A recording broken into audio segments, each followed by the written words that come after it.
जय हिंद साथियों, मैं इसके दुबे आपके अपने YouTube चैनल जयकाब एकेडमी पर आपका हार्दिक स्वागत अभिनंदन करता हूं।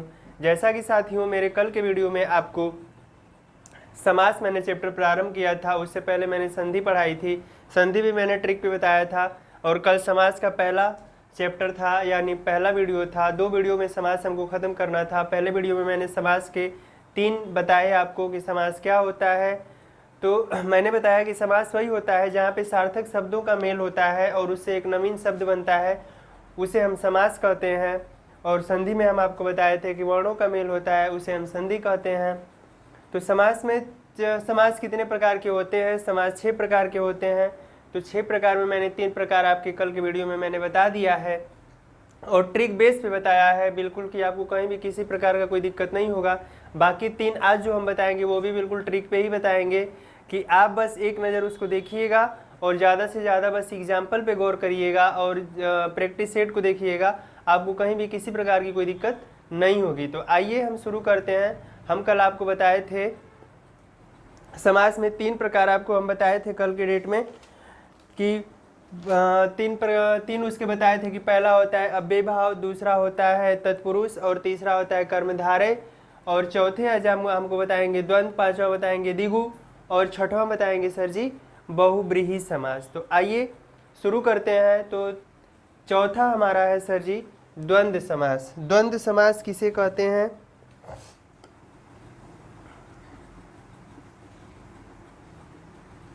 द्वंद्व समास, समास चल रहा है सर जी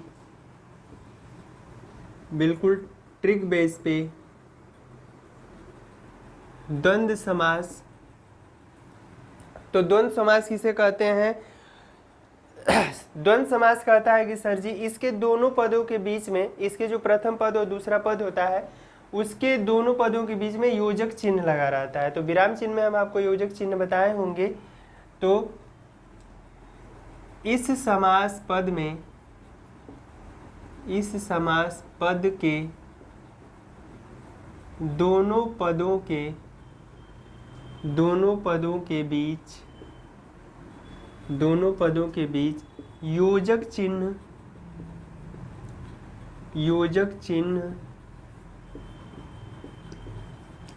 लगा रहता है या जिसके बीच और कामा एवं कामा या, ये 3 चीज लगा हो उसे द्वंद्व समास कहते हैं। कह रहा है सर जी कि इस समास पद के दोनों पदों के बीच योजक चिन्ह लगा रहता है या जिसके बीच और एवं या लगा हो उसे द्वंद्व समास कहते हैं। आइए एग्जाम्पल देखते हैं। जैसे में माता पिता,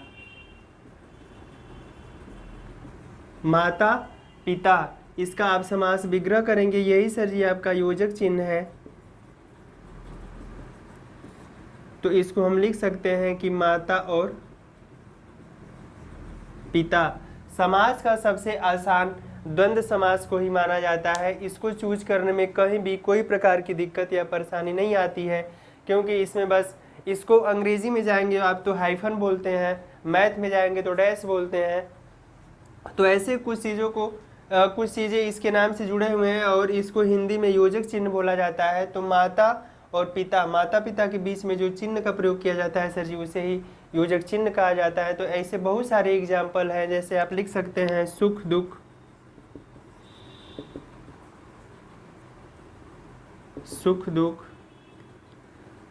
इसका विग्रह करेंगे तो हो जाएगा सुख और दुख, हानि लाभ,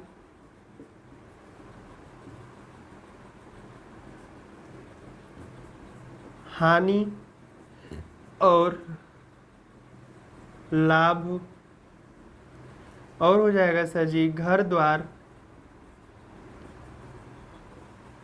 घर और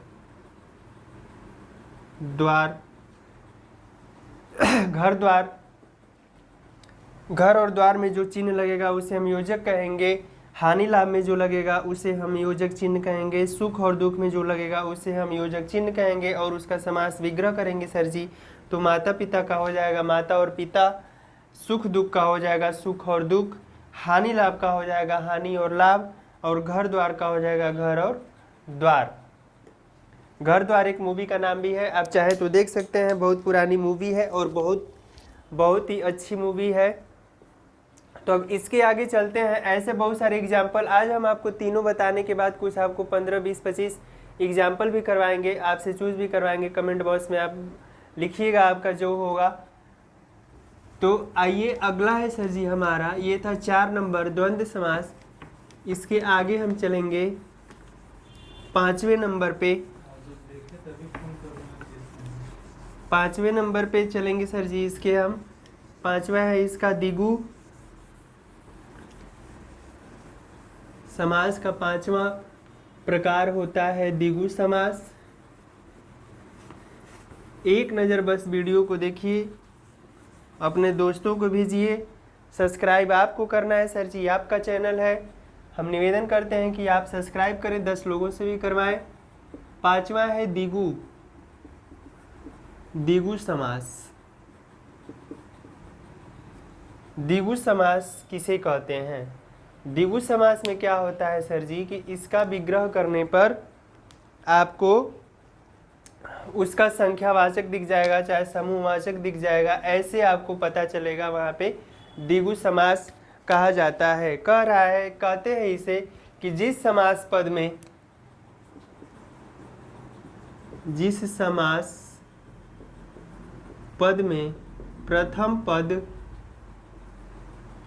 प्रथम पद संख्यावाचक या समूहवाचक हो उसे द्विगु समास कहते हैं। कह रहा है सर जी कि जिस समास पद में प्रथम पद संख्यावाचक या समूहवाचक हो उसे हम द्विगु समास कहते हैं। जैसे एग्जाम्पल जब आप देखेंगे तो आपको बिल्कुल समझ में आ जाएगा सर जी। जैसे हम लिख दें दोपहर, इसका समास विग्रह हम करेंगे तो लिखेंगे दोपहर का समय। दोपहर का समय को क्या बोलते हैं? दोपहर बोलते हैं। तो हमारा जो ये दो है सर जी, ये संख्यावाचक है। कह रहा है कि जहाँ पे जिस समास पद में प्रथम पद संख्यावाचक हो उसे हम द्विगु समास कहते हैं। अगला लिख लेंगे सर जी तिरंगा, 3 रंगों वाला। तो ये जो 3 है हमारा, ये भी आपका संख्यावाचक है। पंचवटी का मतलब होता है सर जी 5 वृक्षों का समूह। अगला हो जाएगा चौराहा, 4 राहों का मिलन। 4 राहों का मिलन हो जाएगा सर जी, जिसे हम द्विगु समास कहेंगे। तो द्विगु समास में आपके आते हैं जिस समास पद में प्रथम पद संख्यावाचक या समूहवाचक हो उसे द्विगु समास कहते हैं। इसमें आपका प्रथम पद जो होगा सर जी वो संख्यावाचक होगा। आइए इसके आगे चलते हैं अंतिम नंबर पे, 6ठे नंबर पे जो लास्ट है सर जी बहुव्रीहि समास। तो इसके बाद हम आपको कुछ एग्जाम्पल करवा देते हैं 15-20, जिसमें आपको कहीं भी कोई दिक्कत ना हो कि आप उस चीज़ को एक बार पढ़ लें। 100% गारंटी है उसी में से एक नंबर फंसेगा। आप बस एक बार वीडियो को देख लीजिएगा, क्योंकि एग्ज़ाम में बहुत कम दिन बचे हैं, बहुत कम घंटे बचे हैं। तो ज़्यादा से ज़्यादा पढ़िए। अगला है सर जी बहुव्रीहि समास। बहुव्रीहि समास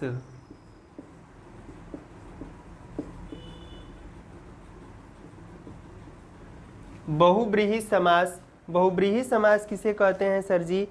तो इसमें क्या होता है कि जिस समास पद में कोई पद प्रधान नहीं होता है, इस समास पद में यानी इस समास में कोई भी पद जो होता है सर जी प्रधान नहीं होता है यानी मुख्य नहीं होता है, उसे हम मुख्य नहीं कह सकते हैं।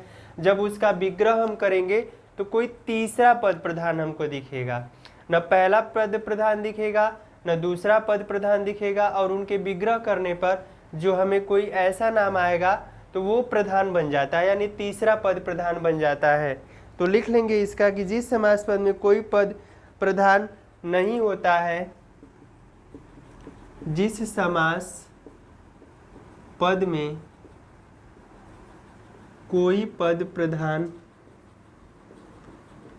नहीं होता है बल्कि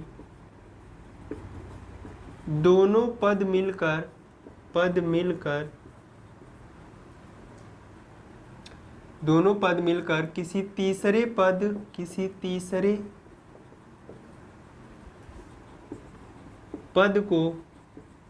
को प्रधान बना देते हैं, उसे बहुब्रीहि समास कहते हैं। इसका एक नोट पॉइंट है सर जी बहुब्रीहि समास का कि इसमें इस समास पद में ज़्यादातर देवी देवताओं का नाम आता है।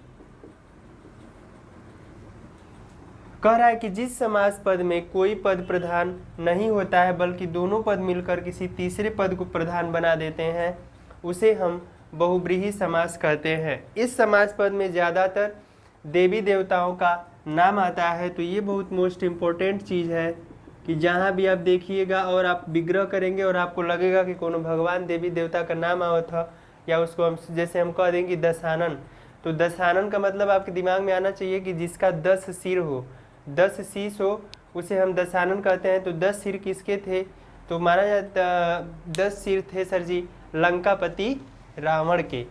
तो हम जब उसका विग्रह करेंगे कि 10 सिर वाला, तो उसके बाद हमारे दिमाग में दशानन और रावण का नाम आ जाएगा। तो रावण जो होगा वो प्रधान हो जाएगा, बाकी पहला पद और दूसरा पद में कोई प्रधान नहीं होता है। तो एग्जाम्पल में जैसे आप लिख लेंगे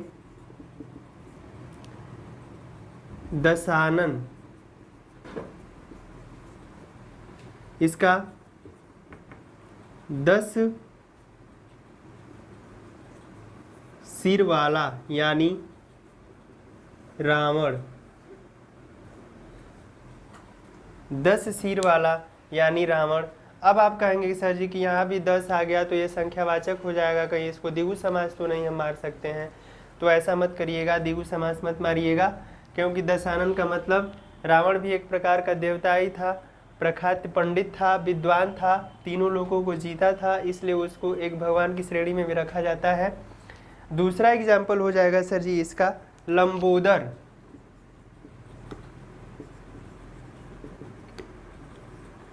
तो लंबा है उदर जिनका, लंबा है उदर जिनका यानी भगवान गणेश। इस धरा पे हिंदू धर्म से संबंधित कोई भी पूजा पाठ होता है तो पहले गणेश जी की पूजा अर्चना होती है। तो सबसे बड़े देवी देवताओं में इन्हें प्रथम स्थान दिया गया है।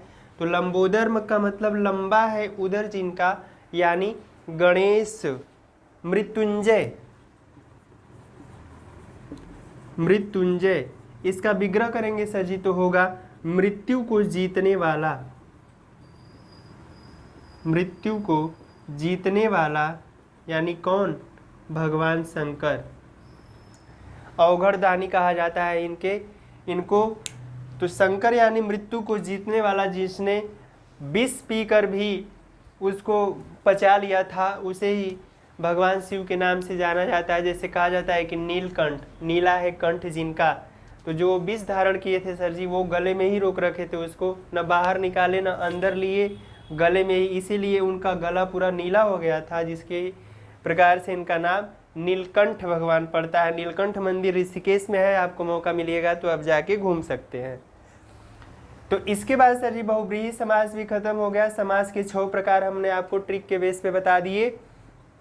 आइए आपको कुछ एग्जाम्पल 10, 15, 20 हम बता देते हैं कि आप पढ़ लीजिएगा, उसी में से एक नंबर फंस जाएगा, बाकी बाहर से नहीं आएगा सर जी।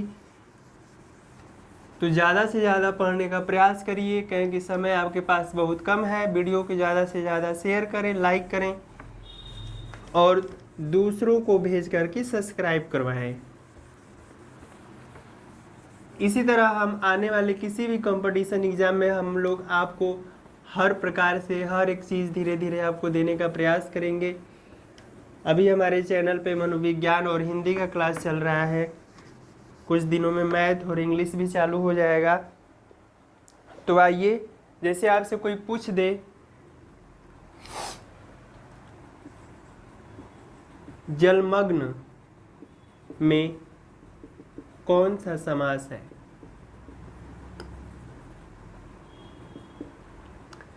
जलमग्न में कौन सा समास है सर जी? तो जलमग्न में तत्पुरुष समास होता है। जलमग्न में कौन सा समास? तो जलमग्न में तत्पुरुष समास होता है। दूसरा, पंचवटी में कौन सा समास है? तो द्विगु समास। पंचवटी में कौन सा समास है सर जी? तो द्विगु समास। और एक एग्जाम्पल है कि सुनीता के बच्चे घास फूस की तरह बढ़ रहे हैं। तो इसमें आप देखेंगे कि कोई ऐसा सार्थक शब्द आपको देखे जो आसपास ही हो, तो घास फूस और इनके बीच योजक चिन्ह लगा है सर जी, तो ये हमारा क्या हो जाएगा? द्वंद्व समास। ऐसे ही एग्जाम में लिख कर पूछता है, ये मत देखे बस घास फूस दे देगा आपको, ऐसे ही कोई वाक्य देगा, उसके बीच में द्वंद्व समास का उदाहरण रहेगा, वो आपको देखना रहेगा। सप्ताह में कौन सा समास है? तो 7 दिनों का समूह यानी सर जी क्या हो जाएगा? द्विगु समास। सप्ताह में द्विगु समास। सप्ताह में द्विगु समास सर जी आपका रुपया पैसा में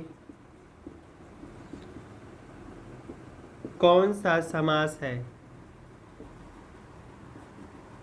तो यहाँ पे योजक चिन्ह लगा है सर जी, इसलिए द्वंद्व समास हो जाएगा।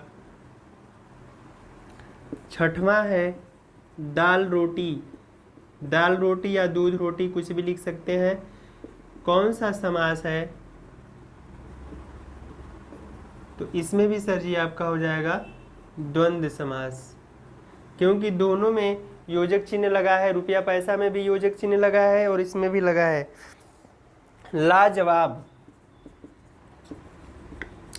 लाजवाब में कौन सा समास है? तो लाजवाब का यदि आप समास विग्रह करेंगे सर जी, तो होगा कि जिसका कोई जवाब न हो उसे ही लाजवाब कहा जाता है। जिसका कोई जवाब न हो उसे ही लाजवाब कहेंगे। तो लाजवाब में क्या हो जाएगा आपका? अव्ययी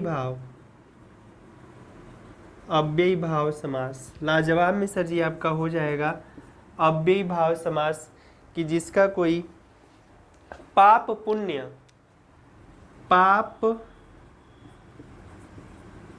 पुण्य में कौन सा समास है? तो द्वंद्व समास। जिसके बीच योजक चिन्ह लगा हो सर जी, हम आपको बार बार बता रहे हैं कि योजक चिन्ह जिसमें लगेगा वो द्वंद्व समास हो जाएगा आपका। देश प्रेम में कौन सा समास है? तो इसमें हो जाएगा सर जी आपका, इसको विग्रह करेंगे समास विग्रह, तो देश के लिए प्रेम हो जाएगा, तो तत्पुरुष समास। कितने लोग देश प्रेमी हैं कमेंट बॉक्स में लिख के दिखाइएगा। और जो लोग देश प्रेमी होंगे हमारे चैनल को ज़्यादा से ज़्यादा शेयर करेंगे, लाइक करेंगे। यदि आप देश प्रेमी हैं तो 10वां, आप भारतवासी हैं, हम भी भारतवासी हैं, बहुत गर्व है कि हम भारत जैसे देश में हैं। अगला है सर जी पुरुषोत्तम। पुरुषोत्तम, पुरुषोत्तम में कौन सा समास है? तो पुरुषों में उत्तम, यानी इसका समास विग्रह करेंगे तो पुरुषों में उत्तम में आएगा उसके बीच में सर जी, तो इसलिए हमारा हो जाएगा तत्पुरुष समास। इसके आगे भी आपको हम बताते हैं। और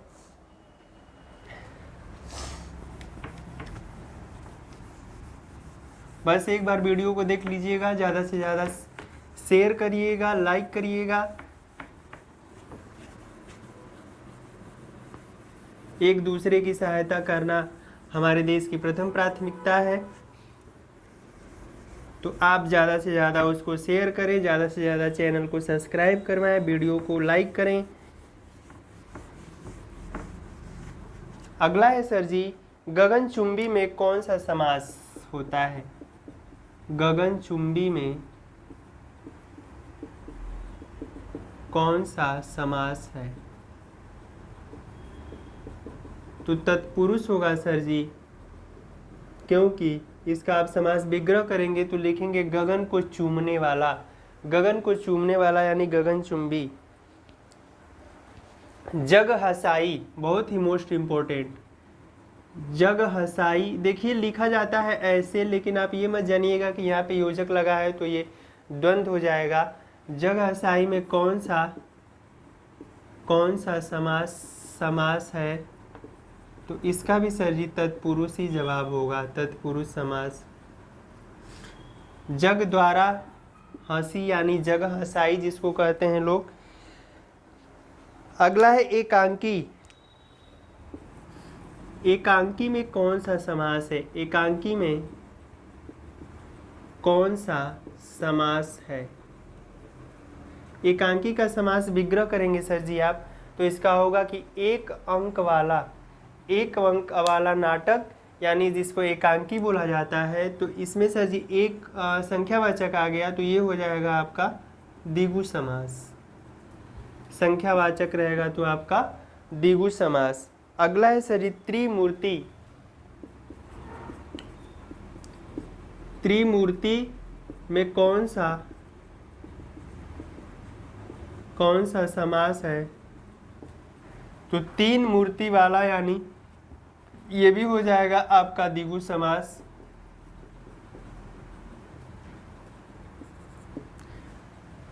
अंतिम है सर जी आपका मयूर वाहन।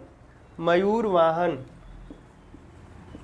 वाहन में कौन सा समास है? तो मयूर वाहन का मतलब कि मोर है जिसका वाहन, तो ये हो जाएगा सर जी आपका किसी भगवान का नाम आएगा बहुब्रीहि समास। और मयूर वाहन किसका है? तो वो है मयूर वाहन कार्तिकेय भगवान का। कार्तिकेय भगवान का वाहन है मयूर, तो इसमें सर जी आपका बहुब्रीहि समास हो जाएगा सर जी। तो इसी प्रकार हम बेहतरीन जानकारी के लिए और बेस्ट कंटेंट के लिए हमारे चैनल को ज़्यादा से ज़्यादा आप सब्सक्राइब करें, शेयर करें, लाइक करें। और आने वाले एग्ज़ाम में हम आपके उज्जवल भविष्य की कामना करते हुए अगले वीडियो में आप हमें और एक नए ऊर्जा से देखेंगे और एक नया चैप्टर आपको मिलेगा। तो इसी के साथ हम आपको धन्यवाद देते हैं। जय हिंद साथियों।